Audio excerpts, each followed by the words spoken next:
emotional and verbal abuse is like parents just being like, oh, kids will be kids. My mom was a hands-off mom. Um, she was a I don't get involved. You kids figure it out. Don't bring that to me. Um, well into like adulthood, really. Um, but as a kid, and I asked her as an adult why she did this because it was really harmful for me as a kid. And I asked her, and she said, my mom always got involved in everything with my sisters, and it made everything worse. And so I just said I was never going to get involved between my kids and their relationship. So my grandmother was the queen of passive aggressive triangulation. And so on some level, I get it. But on the other hand, the total hands off approach left me alone with my narcissistic abuser. My sister is a year older than me. We always shared a room. We were always together. And her joy in life was to dysregulate me. Now I know I'm ADHD, but, I've only been diagnosed for a few months now. And so, I was undiagnosed as a child, and emotional regulation was extremely hard for me. But then I was also around somebody where like that was her fun. That's what she enjoyed doing, is she would pick until I would become dysregulated, and then she I would blow up, and then I would get in trouble, and like she would sit back and like enjoy the show. Um and that was like my entire feature of our relationship. Like it's always been some version of that. Um my whole life. Like so I've been no contact with her. I mean off and on like 10 years, but like zero contact for about 4 years now.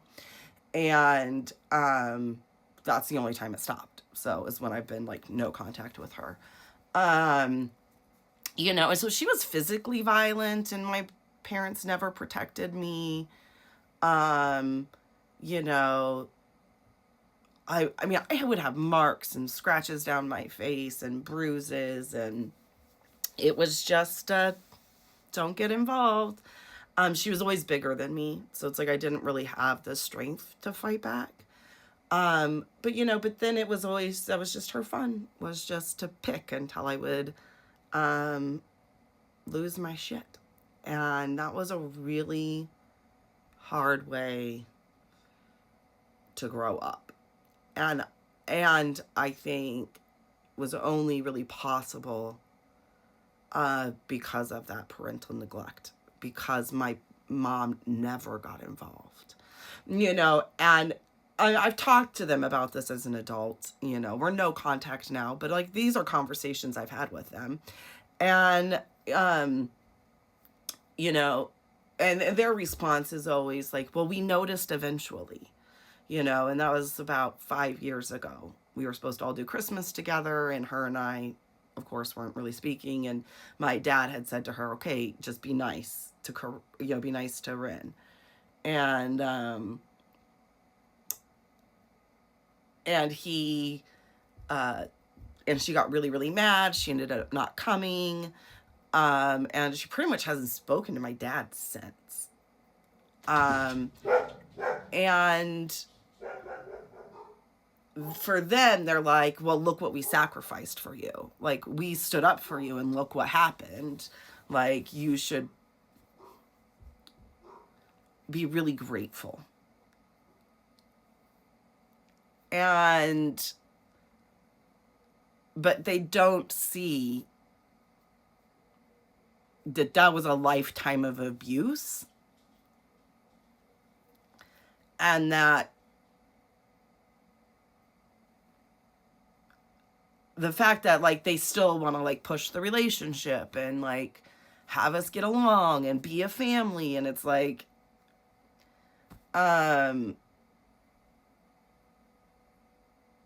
but then also like no ability to talk about like what it was like for me growing up. You know, that's just like a why do we have to keep bringing up ancient history kind of stuff. But yeah, so I like the for me, my sibling abuse went hand in hand with my parental neglect. Um, and their unwillingness to yeah, deal in any way with us. Um, you know, and I mean now I know it's because they are emotionally um unintelligent. Um, you know, they struggle with their own emotional reactivity and their own emotional maturity. And, you know, so they didn't have the skills to teach us, right? But also, yeah, just like never learning those skills and just kind of being really felt like thrown to the wolves, you know? Um, because that's kind of what she was like. It's like, you know, like when she was around me, there was just always blood in the water. I don't know. That was like my whole life. That was her joy. That was her joy in life for as long as I can remember.